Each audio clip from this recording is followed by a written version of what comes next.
Hello friends, welcome to my new episode. আমি সায়ন। আজ আমরা কথা বলবো নতুন হলিউড সিনেমা নসফেরাতু।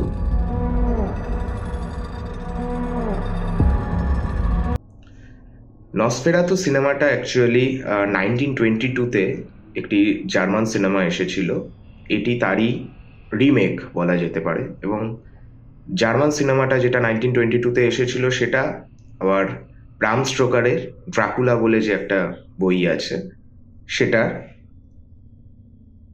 Unofficial adaptation. কিন্তু কেমন হলো নসফেরাতু এই সিনেমাটা?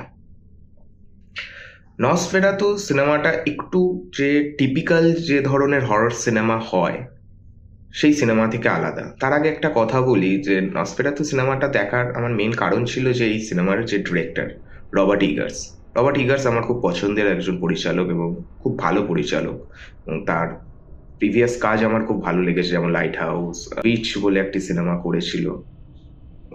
ওনার সিনেমা খুবই ভালো লাগে। তো সেই জন্যই আমি মেনলি এই সিনেমাটা দেখার মেন কারণ হলো ডিরেক্টর রবার্ট ইগার্স। তাছাড়া আর কিছু সেরকম জানতাম না এই সিনেমাটির ব্যাপারে। একবার ট্রেলারটা দেখেছিলাম, ট্রেলারটা ডিসেন্ট লেগেছিল।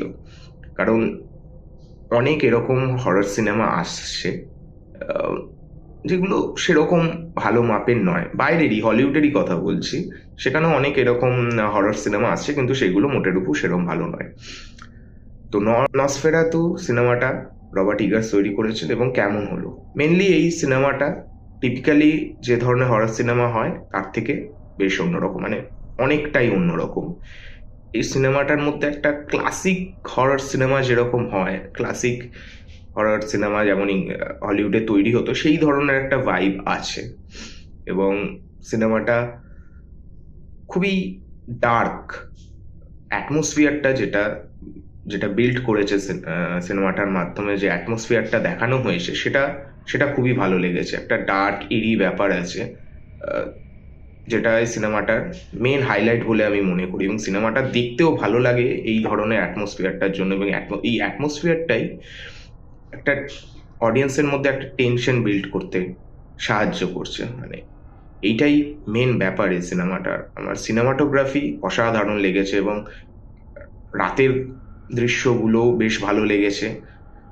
কারণ বেসিক্যালি যখন বেশিরভাগ সিনেমার ক্ষেত্রে রাতের দৃশ্য যখন হয় সেটা খুবই অদ্ভুত লাগে। ইন্ডিয়াতে তো কেমন একটা ব্লু ব্লু এরকম একটা করে দেয়, সেটা বুঝি না, ধোঁয়া উঠছে। এখানে সেরকম নয়, এখানে রাতের দৃশ্যগুলো খুব সুন্দর, এবং ওখানে কম লাইটস, কিন্তু যেটুকু লাইটসের দরকার সেটুকু বেশ ভালো লাগছে, এরকম কোনো অদ্ভুত লাগেনি। এবং এটা যেহেতু একটু গথিক হরর জনরার মধ্যে পড়ে, তো এই জনরার কাজ বেশিরভাগ আগে হতো, এখন খুব একটা হয় না। তো অনেকদিন পর এই ধরনের ছবি দেখে আমি খুব এনজয় করেছি, আমার খুব ভালো লেগেছে। এবং এই ছবিটার মধ্যে সেই রকম বলতে গেলে মেন যেটা খুব জাম্প স্কেয়ারওয়ালা যে ভয়, সেইটা নেই, সেরকম নেই। হ্যাঁ, এক দুটো জায়গায় আছে জাম্প স্কেয়ার, এবং সেটা সত্যি সেটা ভয় পেয়েছি।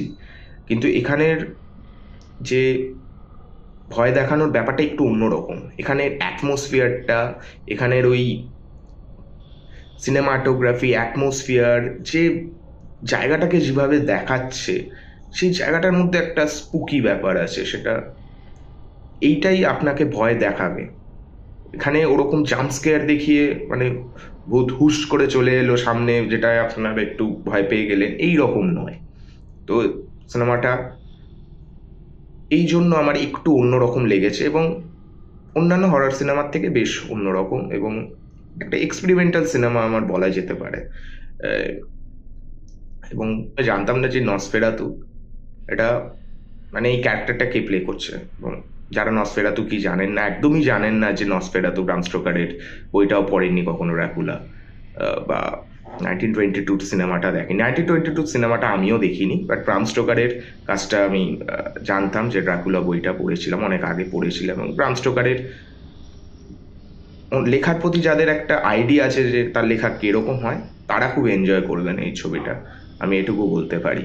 এবং হ্যাঁ, নসফেরাতু ক্যারেক্টারটা মানে কে প্লে করবে এটা আমি জানতাম না প্রথমত, তারপর গিয়ে দেখলাম এটা বিল স্কারসগার্ড প্লে করেছে। মানে হ্যাঁ, বিল স্কারসগার্ড, যিনি ইট সিনেমাতে পেনিওয়াইজের ক্যারেক্টারটা করেছিল। মানে ইনি এরকম অদ্ভুত ক্যারেক্টার এনাকে দিয়ে দিতে হবে এবং উনি জাস্ট ফাটিয়ে দেবেন স্ক্রিনে, সেটাই দেখার। মানে বিল স্কারসগার্ডকে মানে এই যেন উনি জন্মেছে এই ধরনের ক্যারেক্টার করার জন্য, মানে খুবই মানে অদ্ভুত ক্যারেক্টারগুলো করার জন্য।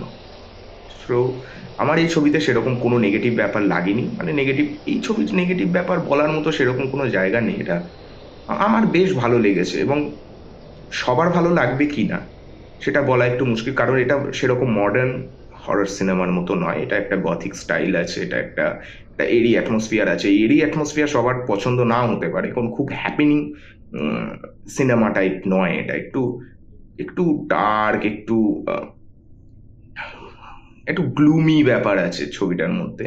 তো এটা সবার কি ভালো লাগবে সেটা জানি না, কিন্তু যারা সত্যি ভালো ছবি দেখতে চান, ভালো হরর সিনেমা, কারণ ভালো হরর সিনেমা তো সবসময় আসে না, ভালো সিনেমা অনেক আসে, বাট ভালো হরর সিনেমা দেখতে চান, একটু অন্য ধরনের হরর সিনেমা দেখতে চান, এটা আপনারা ট্রাই করতে পারেন আমার মনে হয়। এবং কেউ যদি রবার্ট ইগার্সের ছবি দেখে থাকেন, তারা বুঝতে পারছেন যে আমি কি ধরনের কথা বলছি। উনি যেরকম ধরনের ছবি বানান, বেশ অন্যরকম ছবি বানান। তো এটা সেই ধরনেরই একটা ছবি, আমার বেশ ভালো লেগেছে। এবং যদি ভিডিওটি ভালো লেগে থাকে তাহলে লাইক করবেন, কমেন্টস করবেন, আপনাদের মতামত কি জানাবেন কমেন্টস করে। এবং দেখা হচ্ছে নেক্সট ভিডিওতে। Bye bye.